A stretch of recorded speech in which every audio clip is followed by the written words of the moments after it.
pembusukan terhadap Islam. Contoh masalah solawat. Solawat kepada Nabi. Jangan pandang enteng. Solawat itu jadi senjata andalan orang Kristen. Kita tidak menyadari. Apa kata orang Kristen? Nabi Muhammad katanya masih dikubur sampai saat ini. Belum selamat. Makanya beliau minta kirimin solawat. Nah, kalau beliau aja belum selamat, apalagi kami, kata umatnya kan? Nah, ini berbahaya. Banyak orang Islam yang terpelajar juga. Iya ya. Tapi kalau Yesus katanya sudah di surga. Sudah nyiapin tempat bagi mereka. Bahkan Yesus mendoakan mereka katanya. Tapi kita kok, Nabi kita doain katanya. Mana kita kirim salawat. Apalagi kami, kan Nabi aja belum selamat, apalagi kita. Tapi kalau ikut Yesus, dijamin pasti selamat, pasti masuk surga. Karena Yesus sudah di surga. Dia sudah doain mereka.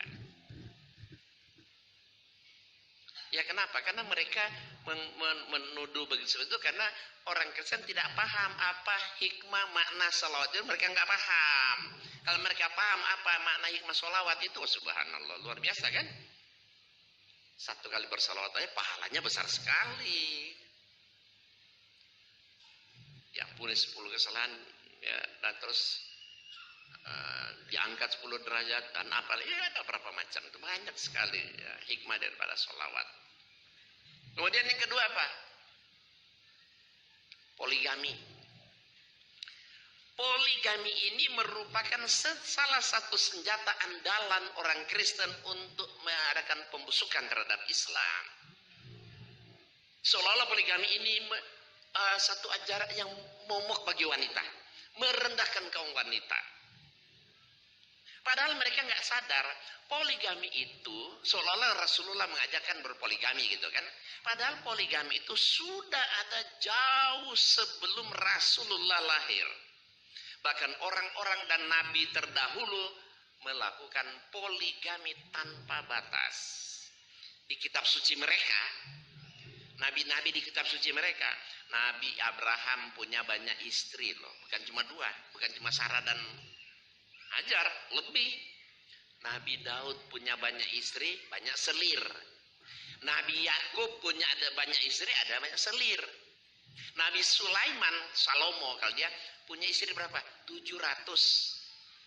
Gundiknya berapa? 300. Jumlah istri Nabi Sulaiman, Salomo di Bible mereka 1000.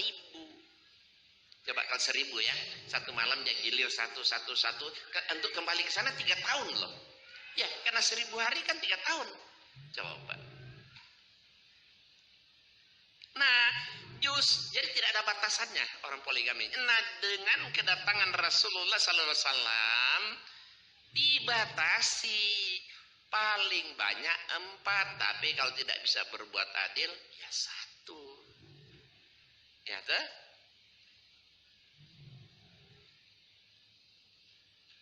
Coba.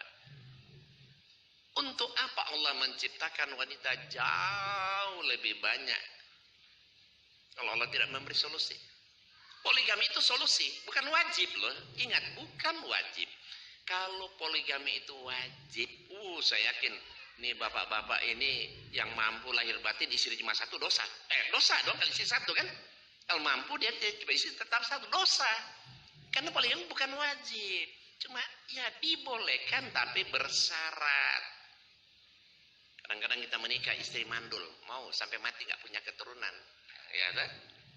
Kita menikah istri monopos dini, ada istri 40 tahun sudah monopos dini, laki-laki itu nggak ada pre-nya, ya kan? Ada kaum laki itu berpuluh-puluh tahun dia tersiksa loh, karena istrinya nggak mau meladeni lagi kan, karena monopos dini. Daripada dia berzina, mana lebih baik dia menikah lagi atau apa kan? Atau perempuan ada terjangkit penyakit kelamin, dokter melarang, gimana? Jalan satunya itu poligami. Tapi sekali lagi poligami bukan wajib. Poligami justru mengangkat harkat wanita dan apa? Melindungi iman kaum pria. Hadirin, karena orang Kristen sering menyerang poligami sama kita. Ibu-ibu, bapak-bapak kasih pertanyaan sama orang Kristen. Tanya, menurut Anda laki dan perempuan di muka bumi ini 1 banding berapa? Ya kan? Ada kakak kandung saya. Kakak kandung saya wakil pastor loh.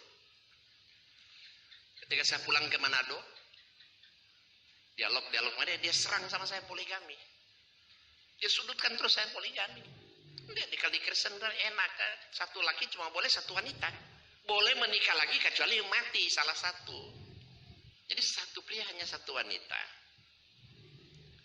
Saya tanya, laki perempuan menurut Anda satu banding berapa? Ya sekitar 1/4 dia bilang. Saya bilang tidak usah ada 1/4, 1/2 aja. Kalau penduduknya ada 7 miliar, sekarang 7 miliar Pak ya? Penduduknya 7M loh.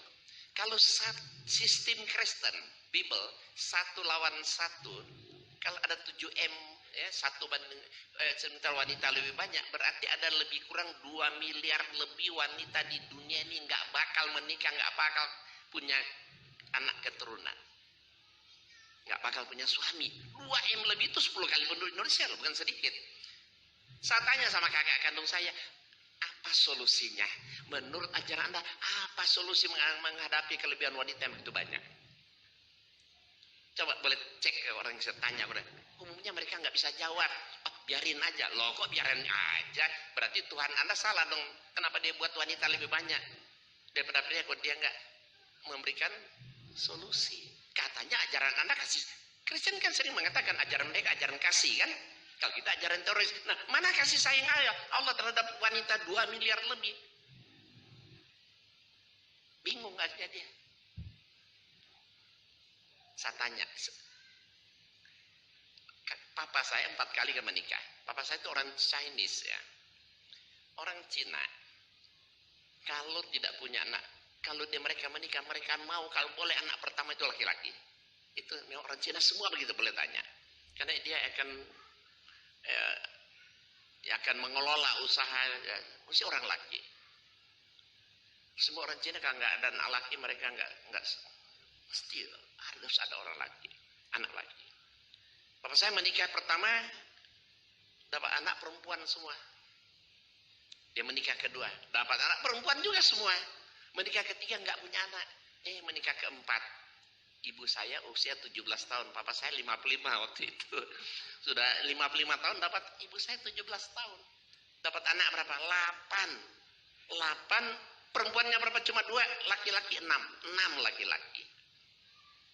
Dia berhenti menikah karena sudah sampai kebanyakan 6 laki-laki. Kakak saya itu laki-laki yang tertua.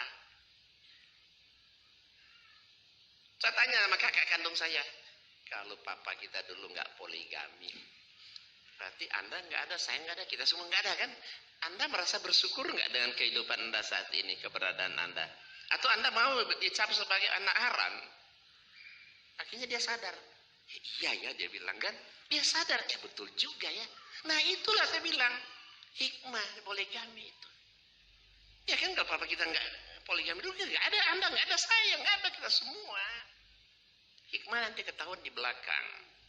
Di balik poligami itu pasti ada hikmahnya. Nanti kalau dibaca dalam buku saya ini tentang poligami, tentang terorisme itu insya Allah. Kita boleh ibu-ibu tidak suka poligami. Semua ibu-ibu pasti nggak suka.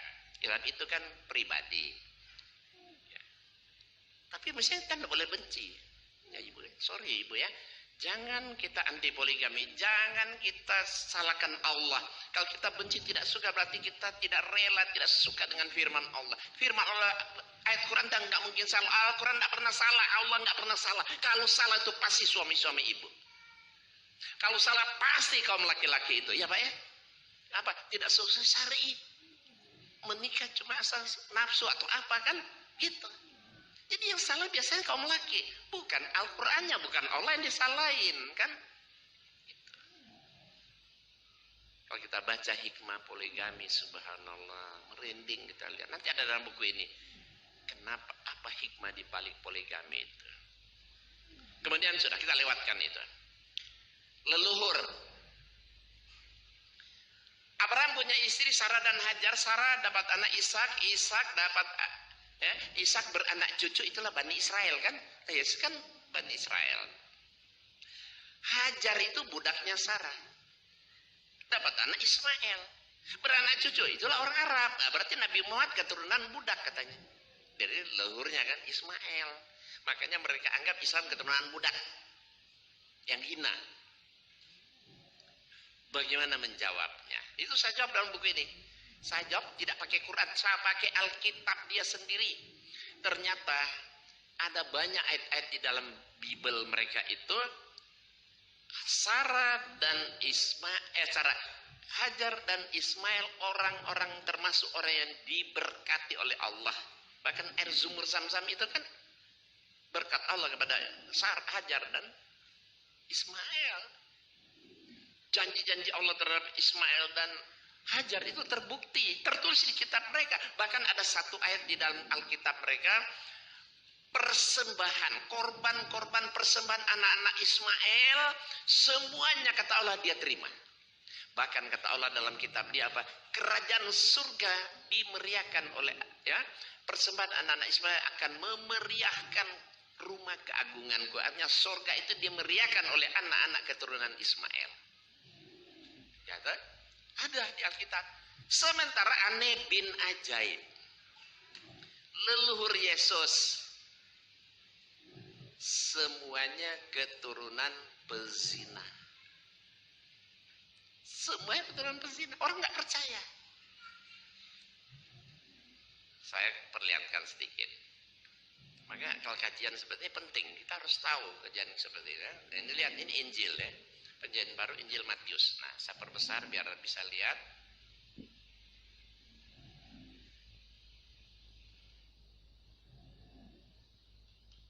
Bisa terbaca Ibu ini? Udah bisa? Nah ini. Gak, saya perbesar lagi. Inilah silsilah Yesus Kristus anak Daud. Anak Abraham. Abraham memperanak Ishak. Ishak memperanak Yakub. Yakub memperanakkan Yehuda dari saudara dan saudara-saudaranya. Yehuda memperanakkan Peres dan Serah dari Tamar dan seterusnya. Ya, di sini nanti pada ayat 16 di sini Isai memperanakkan Raja Daud, Daud memperanakkan Salomo, Sulaiman dari Uria, dari istri Uria.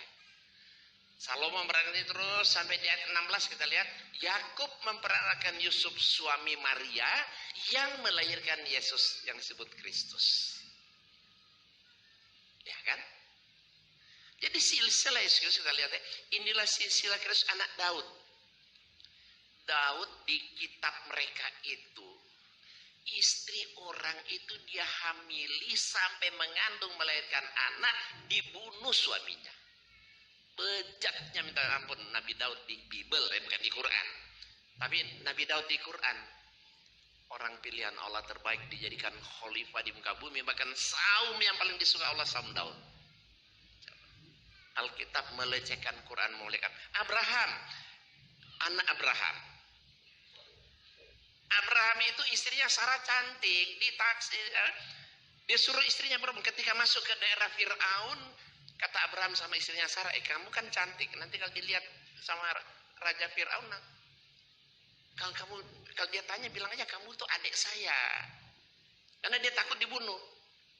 Begitu punggawa-punggawa anak-anak buah Fir'aun melihat ada wanita cantik bersama Abraham, dibawalah dia itu, karena dia ngaku adiknya, dibawa ke Raja Fir'aun. Fir'aun dapat wanita cantik, senang banget kan. Dikasih hadiah Abraham, kambing, domba, budak laki, budak perempuan. Jadi istrinya cuma dibarter sama itu. Kambing, domba. Ini bejat sekali Abraham. Tapi Ibrahim di Quran, oh, subhanallah, orang pilihan Allah yang terbaik, orang paling soleh. Yakub kita lihat, Abraham memperanakkan Ishak, ya. Ishak memperanakkan Yakub, ya. Yakub ini punya istri 4, 2 kakak beradik dinikahi sampai budak-budaknya. Dia nikahi kakaknya, dia tidur malam pengantin adik dengan adiknya. Coba, berarti dia berzina sama budak-budaknya. Dapat anak, Yakub ini punya anak 12 orang. Salah satu Yehuda namanya, ini Yahudi makanya kan. Yehuda itu Yehuda memperanakan Peres dan Serah dari Tamar. Tamar ini menantunya Yehuda. Dia hamili, si Tamar ini dapat anak kembar Peres dan Serah. Ini lalu Yesus semua itu coba. Yehuda dia hamili menantunya dapat anak kembar Peres dan Serah. Nah, terus Peres memperanakan ini, berarti kan anak-anak zina semua kan? Terus sampai di sini ya kita lihat Isai memperanakan Raja Daud, Daud memperanakan Salomo dari Uria. Salomo ini, istri Uria ini namanya Betsyeba, istri orang yang dia hamili dapat anak Salomo. Berarti Sulaiman itu anak haram, anak hasil selingkuh Daud mengambil istri orang. Coba. Jadi Quran sangat memuliakan semua Nabi Allah. Bible sangat melecehkan. Ya itulah kesalahan Bible. Nabi Isa dibikin bersilsilah. Padahal Nabi Isa kan tidak lahir biologis. Makanya dalam Quran kan tidak ada silsilah Nabi Isa kan? Isa binti Maryam ya Pak nggak ada. Tapi di Alkitab kok anak Daud, anak Abraham dia bikin bersilsilah. Sementara orang yang dikasih silsilah semua pesina semua.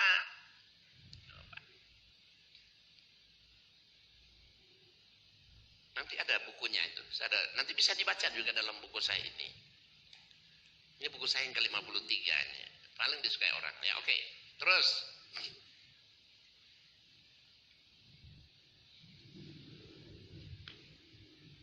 Teroris.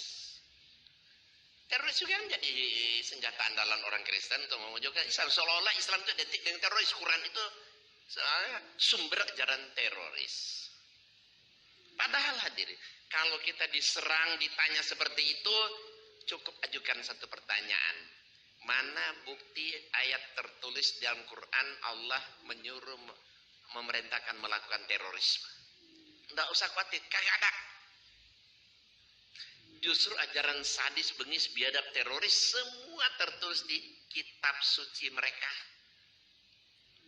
Lihat aja nabi-nabi aja begitu kok.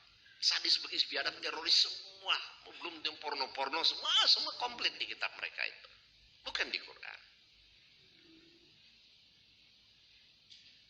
Ya karena ya gitulah media mereka kuasai, media cetak dan elektronik. 1-2 orang pelaku baru terduga pelaku terorisme sudah ditembak mati. Padahal belum disidang, belum terbukti. Tapi mereka coba berapa banyak rakyat Afghanistan yang mati, berapa banyak di Irak yang mati, berapa banyak Palestina, Gaza itu yang mati. Beribu-ribu, ratusan ribu. Pernah nggak mereka disebut teroris? Nggak mau mereka. Nggak ada yang mencap mereka. Padahal itu justru terorisme mereka itu biangnya. Jutaan orang, kok ratusan ribu, bukan jutaan orang yang mati. Teroris kita melakukan banyak segelintir orang yang mati. Ini pun belum terbukti. Baru terduga sudah dibilang teroris. Tiap hari sudah ditembak mati, tiap hari muncul di semua televisi kan. Diberitakan seolah-olah ini satu opini buruk di Islam dibentuk sedemikian rupa. Seolah Islam itu jelek. Mengajarkan terorisme. Karena media elektronik cetak mereka yang kuasai. Untuk membuat opini buruk, citra buruk terhadap Islam. Padahal coba kita lihat, aduh luar biasa orang di Gaza ini mereka bantai, mereka bunuh. Di Irak itu berapa banyak yang mati memang tentara, lebih banyak rakyat sipil Pak ya. Perempuan, orang tua, anak-anak. Apalagi sekarang di Aleppo, di mana itu Syria, aduh luar biasa kalau mau ditonton itu. Ini kalau bisa putar VCD-nya ini di Aleppo itu, aduh. Kasihan banget kalau diputar-putar sini nonton itu. Berdarah-darah orang yang tadi mereka bunuh. Tapi nggak pernah mereka disebut terorisme. Westerling, nah siapa nggak tahu. Seharusnya kalau kita usia tua-tua pernah belajar sejarah. Westerling itu di Makassar, tentara Belanda. Orang Islam dikumpulin di lapangan bola. Dikira mau kasih wejangan apa kek? Dikumpulin tahu nggak? Ditembak semua, mati semua loh. 40.000 ya Pak ya, 40.000 ditembak sekaligus mati tentara Belanda. Pernah nggak Westerling disebut teroris? Ya kan? Kita 1-2 orang aja sudah bilang teroris, belum terbukti aja, baru berencana sudah dicap, teroris sudah ditembak mati. Pokoknya citra Islam selalu diburuk-burukin oleh mereka. Ya karena mereka yang menguasai kan. Media cetak elektronik. Wah kita masyarakat harus pintar-pintar menguasai media berita-berita itu, harus pintar menguasai internet dan sebagainya, karena kebanyakan internet mereka yang kuasai. Kemudian yang terakhir, kenapa banyak umat Islam mudah dimurtadkan? Karena Al-Quran oleh sebagian besar umat Islam hanya sekedar dibaca, dilakukan, dan itu pun dibaca pada malam-malam tertentu dengan memilih pada hari-hari tertentu. Banyak loh, saya keliling hampir seluruh Indonesia. Kalau saya tanya di majlis-majlis taklim, apa sih yang dibaca setiap hari Kamis malam Jumat? Kira-kira apa yang dibaca? 80% mengatakan Yasinan, 20% Al-Kahfi, ya kan? Saya bilang, saya bukan anti Yasin kok. Walaupun di depan orang-orang Nahdien, saya bilang, saya tidak anti Yasin. Baca Yasin bagus, hafal apalagi luar biasa. Tapi ingat, Al-Quran itu saya bilang ada 114 surat. Baca semuanya dari Al-Fatihah sampai An-Nas. Kenapa? Karena setiap surat punya kelebihan dan keutamaan masing-masing. Iya kan? Cuma Yasin toh nggak tahu juga artinya. Itu terus. Orang rumah baru Yasin, orang mati Yasin, naik pangkat jabatan Yasin. Ya terus aja berpuluh-puluh tahun. Ada satu kakek dan nenek suami istri ya. Suami istri kakek nenek. Saya tanya, kakek nenek hafal surat Yasin kira-kira usia berapa dulu? Apa jawaban si kakek dan nenek? Ya kira-kira masih usia 20 tahun gitu. 20 tahun sudah hafal Yasin. Sekarang 80 tahun Yasin juga yang dihafal. Saya tanya, 60 tahun cuma hafal Yasin. Padahal Quran itu ada cuma sekian bulan terhafal, sekian tahun terhafal, ya kan? Kalau kakek nenek baca seluruh Quran hafal, sudah jadi habis Quran kakek nenek kan?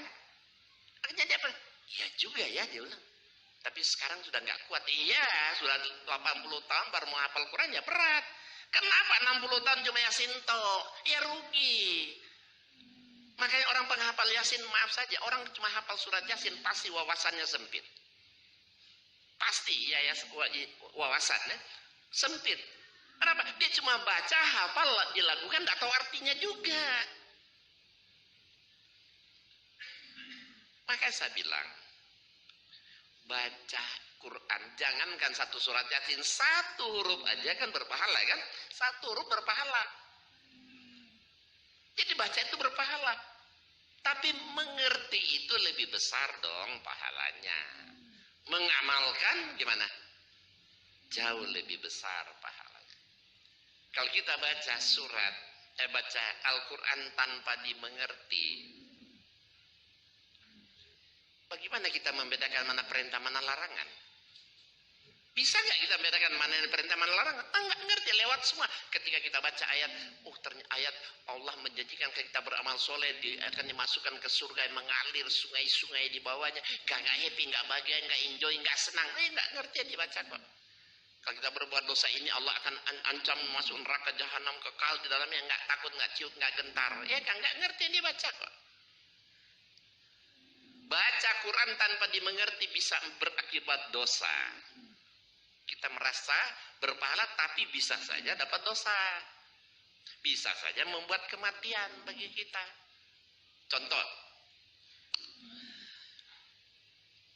Ya ayyuhallazina amanu kutiba alaikumusiyam kama kutiba alal ladzina min qablikum la'allakum tattaqun. Apa baca? Apakah ayat itu cuma dibaca doang? Oh, tidak. Ada yang Allah tuntut di situ. Apa? Puasa, ya kan? Puasa Ramadan. Kalau kita baca, hafal, berpahala. Kalau kita nggak puasa, gedean mana dosanya? Gedean dosa. Gedean dosa. Ara'aital ladzi yukadzibu biddin fadzalikal ladzi yad'ul yatim wa la yahudu 'ala ta'amil miskin wa wailul lil musallin dan seterusnya. Saya yakin semua hafal kok. Tapi apakah apakah surat ayat itu hanya dibaca? Tidak ada yang Allah kehendaki di situ. Kita berpikir ada maunya Allah. Ada anak yatim orang miskin minta bareng depan pintu, sudah diusir. Sana nggak ada. Dapat dosa. Kenapa yang kita baca itu bertentangan dengan apa yang kita... Justru ayat itu menyuruh kita jangan menghardik anak yatim, orang miskin kasih makan, malah kita usir. Dapat dosa bukan pahala. Qul huwallahu ahad.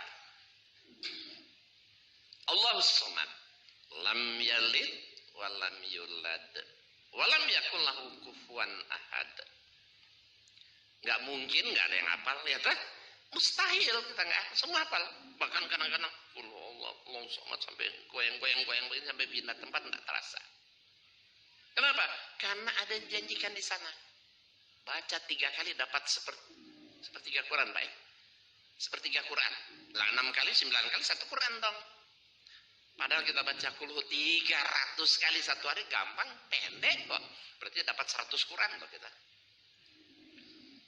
Pahala 100 Quran. Luar biasa kan? Coba kita harus berpikir kan, apakah iya semudah itu? Apakah iya? Cuma setiap hari ya Allah sama lam yalid wa lam yulad wa lam yakul lahu kufuwan ahad, udah dapat pahala besar. Realisasinya apa? Allah suruh katakan kul itu artinya katakan, sampaikan, dakwah. Kita baca. Allah kan tidak menyuruh kita ikro, baca, hafal, katakan, bukan kita cuma lafazkan. Kita cuma kul lafazkan, melafazkan bunyi itu. Kita minimal punya teman kenalan tetangga non muslim, ya kan? Banyak kita kenal tetangga non muslim, teman kenalan, bahkan ada saudara. Dia menyembah kepada Tuhan Bapa, Tuhan Anak, Tuhan Roh Kudus. Dia bikin Tuhan itu Trinitas 3. Bukankah Allah suruh katakan kul, katakanlah Allah itu esa. 1, bukan 2, bukan 3. Kita biarin, malah kita berteman dengan orang-orang yang menuhankan Tuhan Bapa, Tuhan Anak, Tuhan Roh Kudus, dewa ini, dewa itu. Padahal Allah suruh dakwakan, sampaikan Allah itu. Allah samad, Allah tempat bergantung. Lam yalid wa lam yulad. Dia tidak beranak dan tidak diperanakan. Natalan, selamat Natal. Sama saja kita membenarkan merestui Tuhan itu lahir atau dilahirkan. Iya kan? Natal itu mereka sedang memperingati hari raya Syirik Akbar. Iya kan? Kita salami, berteman, kita tidak dakwakan. Ada Allah suruh katakan kul lam yalid, katakan dia tidak beranak dan tidak pernah, sudah nggak kita dakwakan. Kul walam yakul lahu kufuwan ahad, katakan tidak ada yang setara kan dengan dia. Ini ada orang teman-teman kita, Tuhan Bapa dibikin Allah, Tuhan Roh Kudus, Tuhan Anak Yesus, Tuhan Roh Kudus, Dewa Indo, semua mereka sembah sebagai Tuhan-Tuhan mereka. Setara semua Maha Kuasa. Padahal Allah suruh katakan kepada mereka tidak ada yang setara. Bagaimana kita mendapat pahala besar? Kita tidak amal, Allah suruh katakan kul, kok kita cuma baca doang, ya kan? Lain, beda. Oh, tapi kan untuk apa? Kan jelas lakum dinukum waliyadin. Ada yang beralasan begitu kan? Lakum dinukum, betul. Tetapi kan jadi pertanyaan juga, lakum dinukum itu ayatnya di awal atau akhir? Paling ujung. Awalnya apa? Kul juga. Sebaik-baiknya ada usaha, dakwakan dulu kepada ajak, ya, sampaikan dulu. Kalau mereka nggak mau, ya sudah, lakum dinukum waliyadin.